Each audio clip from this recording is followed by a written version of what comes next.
Hello everyone, Excerpts here and I'm back with a new video to complete my latest one. This time we'll keep on exploring Shadow of the Tomb Raider and we will be discussing the story, level design and pathfinding mechanics of the game. In this video you will see exclusive early access video footage of my own playthrough, ever so slightly blind, so that you can judge for yourself whether you will be joining the adventure or not. In addition to my comments on the game, I included a top 5 of all the main Tomb Raider games so that we can compare it to its predecessors. Now enjoy and see you in the next video. Hey, get out of my office. Sorry. Close the door when you leave. Right.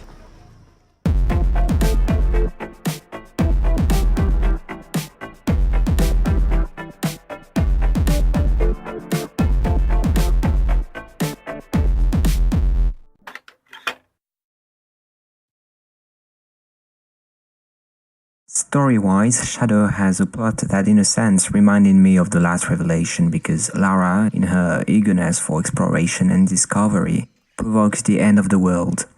The main plot, therefore, is not so much about hunting artifacts, but rather to prevent someone, like Trinity, from obtaining it. The Silver Crown Mountain. I'm getting closer. As a result, the overall dynamics of the story catches the player from the very first 10 minutes of the game. The player understands the stakes and sees the sign of an imminent disaster. The crash we see in the opening video, however, wasn't much useful. Shadow, like a Survival is Born, has a very cinematic touch that, in my opinion, was less tangible in Rise of the Tomb Raider. With the risk of turning a video game into a movie, giving a cinematic aspect to the plot is always dangerous. But Shadow has something that its predecessors did not really have before, and that's characterization. Aside from Lara, the player now learns more about Jonah and his relationship, sometimes conflictual, as you will see with Lara. You see that? It must be Kwakyaku. We have to get down there.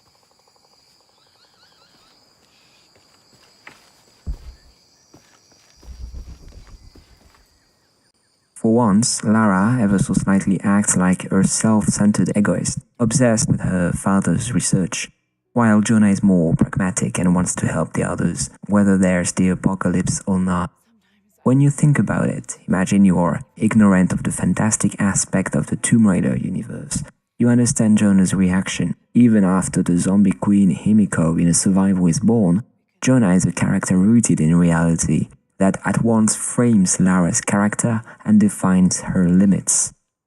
There are nice character moments. One of them, as when Lara tells Jonah about her nightmare, opens on a surprising level, featuring Lara as a very young girl, the day of her father's suicide.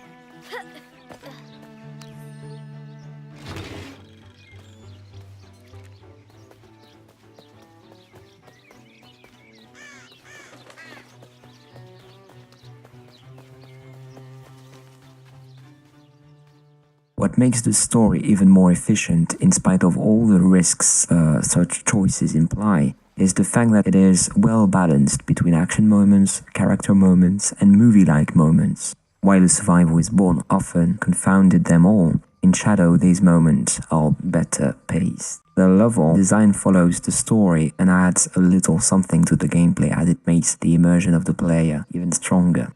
The moment you hear about the apocalypse, you live it.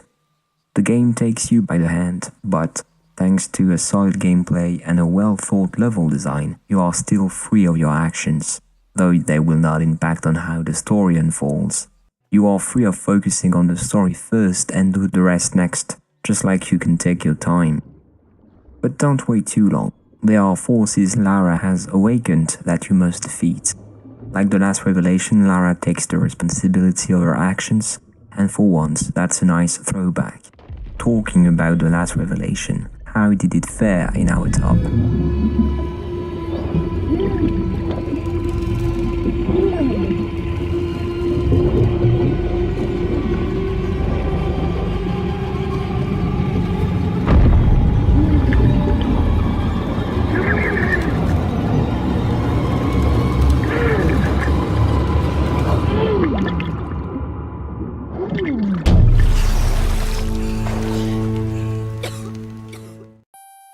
Number 5. The Last Revelation. That game was an accomplishment at the time. It introduced many new elements and ways of doing things, like level design to start with.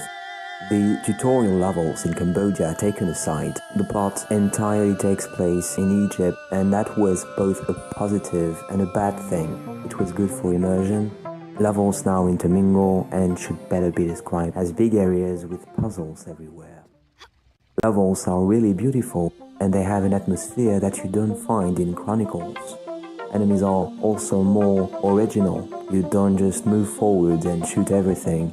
Now you have to find other ways to kill them. Or you can use explosive rounds as well.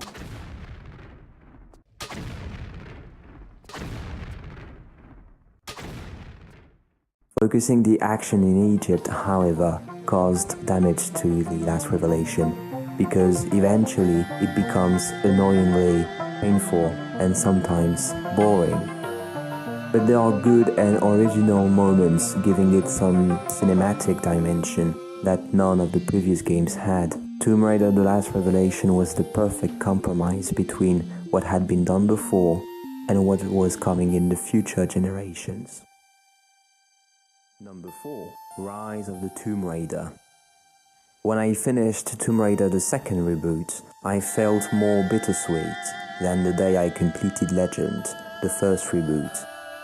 But I had that optimistic feeling that most of the things I had despised in Survivor is Born will be removed eventually, because I wasn't the only one feeling that way.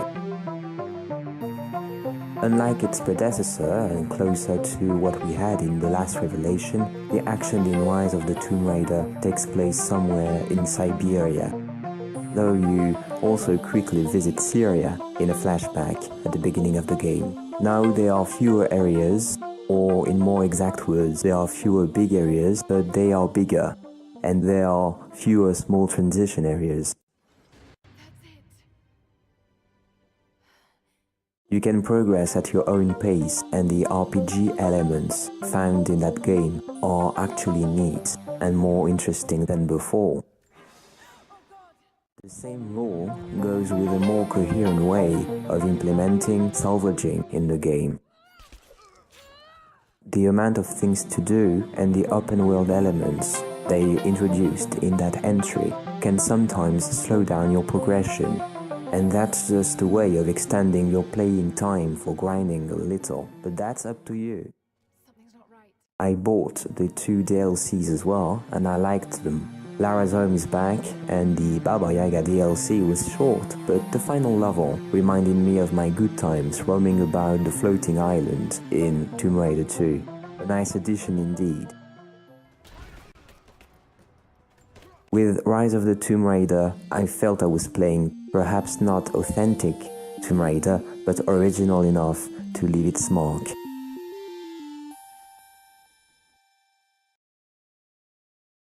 Shadow of the Tomb Raider has an exquisite level design, so detailed that even my graphic card had trouble rendering the whole thing.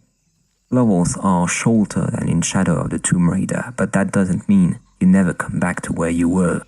After all, you still have collectibles like tombs, crypts, or loots to find. There's an inscription here. To my son, Jack, may you never lose sight of your horizons.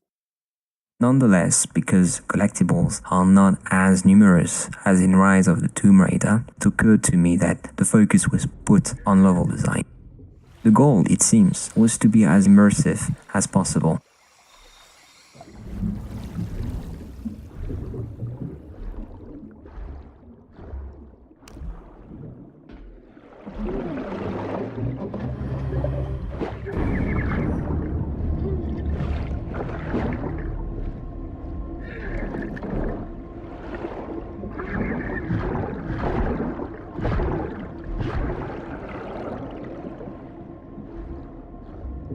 From a visual perspective, as I explained in my previous video, Shadow has nothing to envy to its predecessors. Colors are more lively and the quality of the details really makes moving around the world trickier.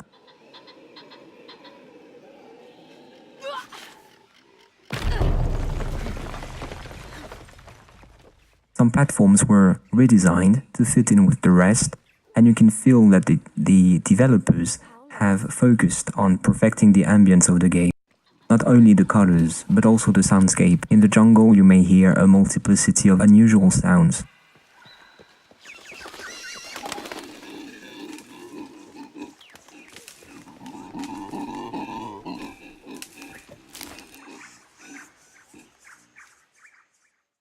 You hear animals more clearly than the quiet deer sound we had in the previous entries.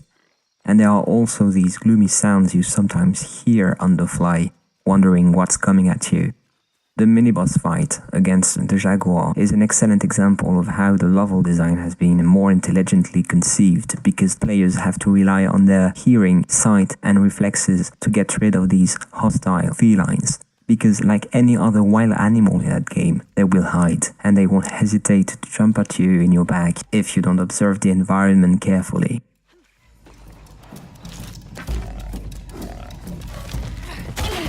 That's it.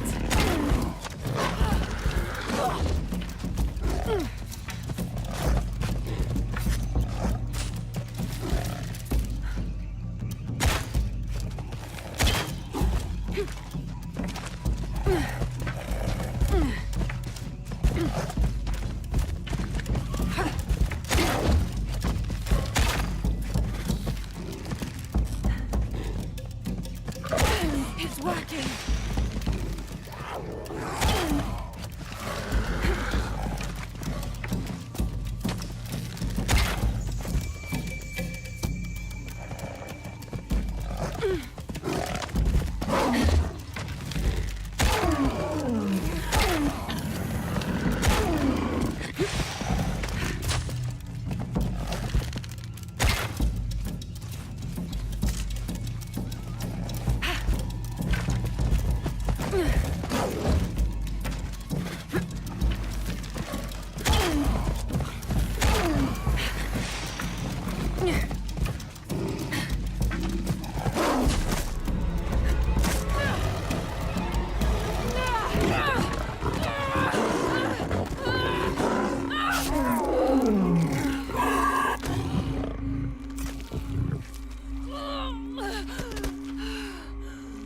Tombs are more impressive as well as more dangerous. They are also more difficult to find and will not always be waiting for you on your way.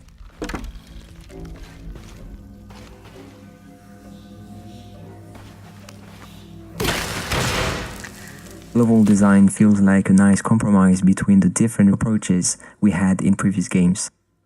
Levels feel more linear than in Rise, but they remain open enough for you to lose your way.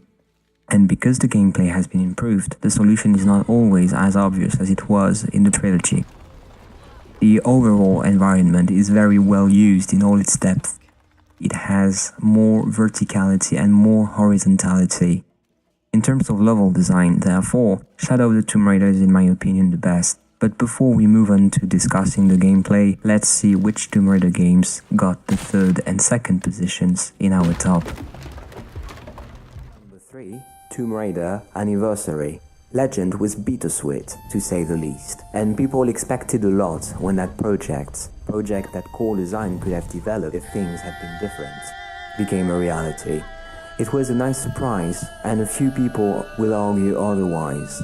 Yes, there are QTEs, and some boss fights rely exclusively on a specific kind of gameplay you must adopt to bring them down. Yes, levels have been cut for the most part, and the system has replaced the Tomb of Tehokan. What about that mummy you normally find there? Forget about the past. Anniversary pays homage to the title, but consider it for what it is. Levels all keep the same flavor, but the gameplay is different. And of course, they had more time than core design when Tomb Raider came out. But that is the point. Anniversary was well done.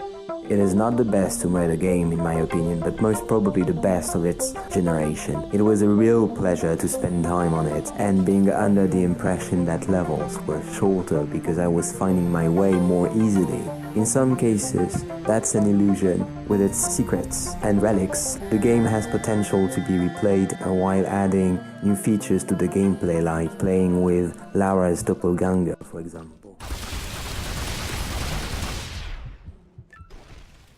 My only regret is that they did not include the 2 levels, which, as I said in my previous video, should have been included in the main game. Still, what a pleasant surprise. Miss Croft, pardon the mess in the foyer. Number 2, Tomb Raider 2 and its extension, The Golden Mask. What is there to say that hasn't been said already about Tomb Raider 2? It is probably the most famous title in the franchise and also one of the most popular.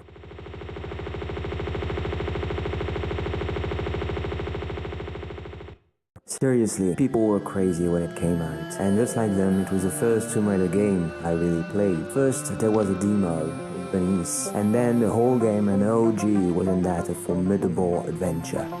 The main game takes you to places you'd never expect and culminates with a set of levels that are simply unforgettable. You see, what people liked wasn't that you could drive a boat or a snowplow, but few have actually gotten to the stage of a snowplow. Save the purists. It was the story that people liked.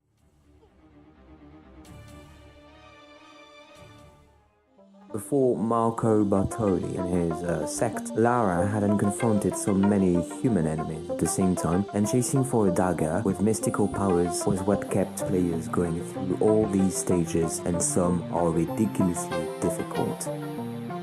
The Golden Mask follows the same line, action first and a few puzzles. Both have in common that their last levels are original and unexpected. For the most part, the levels are well designed, and the only section I hate is actually the deck. Why isn't Tomb Raider 2 number 1? Because Tomb Raider 3 did it better, and not just because they finally introduced dynamic lights in their games.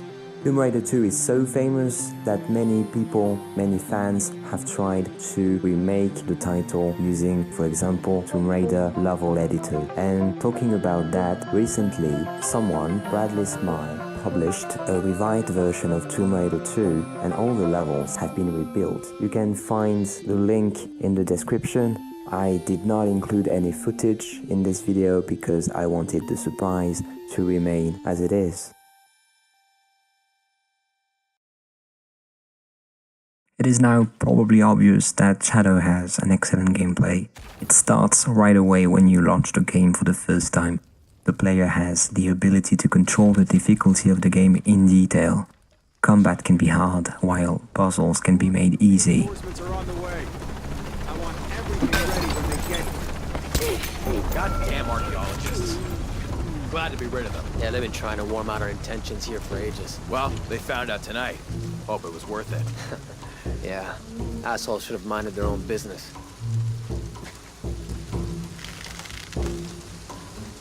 Base camp, this is Gamma Leader. Where's our backup?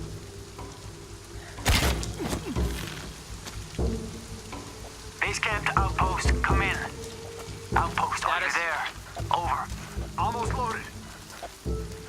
Copy that. Fully! Confirm reports of more gunfire. Copy.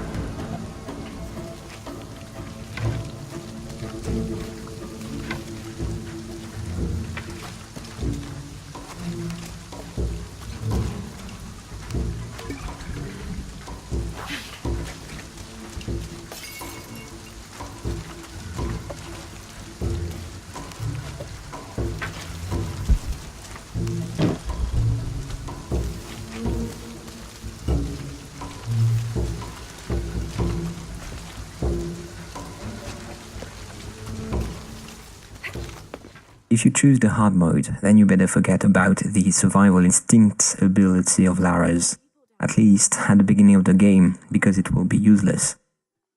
It had been a problem in Rise of the Tomb Raider. The more you progressed in the game, the more things in the environment were shining around you for one reason or another. Here, even the map won't spoil your discovery because for the first time since they introduced maps in Tomb Raider, they added a fog of war, which means that you never know what's ahead of you. Enemies are more reactive and platforms can be hazardous. But because the levels remain somewhat linear, pathfinding is not something that will worry you as much as in previous entries, even if you don't use survival instinct. If you choose not to invest a point in improving Lara's survival instinct, you may now use special herbs to help you make sense of the environment. Some, for instance, will allow you to see every single plant around you. The effects last for a minute or so, but it is a nice way of reinventing salvaging and looting, giving them a more useful function than just crafting special ammo or Molotov cocktails. Gameplay in Shadow has matured, and you can clearly see the evolution since Tomb Raider Survivor was born. Lara starts with most of her usual weapons, but loses them after the plane crashes. Because of that, you will sometimes privilege infiltration over brainless action. Sometimes the game even forces you to do so. The game also insists even more on puzzles, which doesn't mean that they are impossible, they are just more recurrent. Some will even bring you memories of some tombs in the previous title, like the Pit of Judgment. You may die quickly and have to rinse and repeat, but that is exactly what previous titles lacked: danger and predictability. Like Rise of the Tomb Raider, Lara can still change her outfits, and some of them will give you bonuses. There's even a nice reference to Angel of Darkness and Tomb Raider 2. The skill tree is a bit different. Now they use colors to distinguish each category. Weapon modification, however, is not as clear as it was in Rise of the Tomb Raider, and, if I understood well, less ergonomic because guns are improved piece by piece, not by category. In Rise of the Tomb Raider, any modification in a weapon impacted the category of that weapon. The gameplay has also been improved as a result of the photographer mode, which I'm sure will give astonishing results in days to come. Overall, time will tell whether Shadow of the Tomb Raider is the best Tomb Raider game so far, but in my opinion it has demonstrated much potential to compete with the games in my list. Going back to it, let's see which game obtained the top position today. Number 1, Tomb Raider 3, Adventures of Lara Croft, and its extension, The Last Artifacts. What is there to praise about this game? First, its longevity. Even on speedruns, TR3 is the lengthiest. But this is not the only reason why that game is massive. He took everything good there was in the previous games and made something that on the one hand feels very classical, but on the other hand completely new. Vehicles, crouching, rocket launchers, aliens, spaceships, all these things were new in Tomb Raider back in the day. The story is so open, it will take you to 4 completely different areas with different sets of enemies and unusual options to get rid of them, like using elements in the environment, such as lasers, or other NPCs to do the dirty work. The gameplay constantly evolves between action, like Tomb Raider 2, and puzzles, like the first entry. For that reason, the game is really well paced, and although pathfinding can be a difficult task in certain levels like London, it will sometimes be rewarding enough for you to keep going, no matter what the difficulty is. The story makes sense, there are a few scripted events adding to the overall plot and to the disturbing ambience of the game, even if it is obvious that the artifacts are the only factor binding all the adventures together, giving them coherence.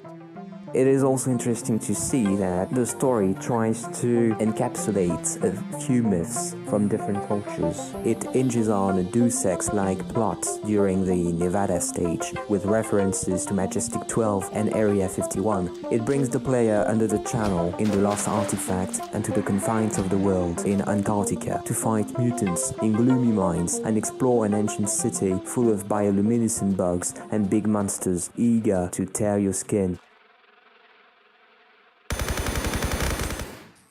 Tomb Raider 3, together with The Last Artifact, which came sometime after it, after the last revelation in fact, gives you the cake and the icing that goes with it, with no less than 16 levels. The Last Artifact adds to the madness, and the very last level is the best example to illustrate that point. Basically, Tomb Raider 3 is dangerous for the unaccustomed, but spellbinding for the experience it will make you live. At some point, you even get to see Nessie, the Loch Ness Monster. I won't tell you more spoilers, but if you don't know that, you know what to do now, and you have a long way to go. Until then, I leave you with a further exclusive gameplay of Shadow of the Tomb Raider, thanks to Early Access, and I see you in the next video.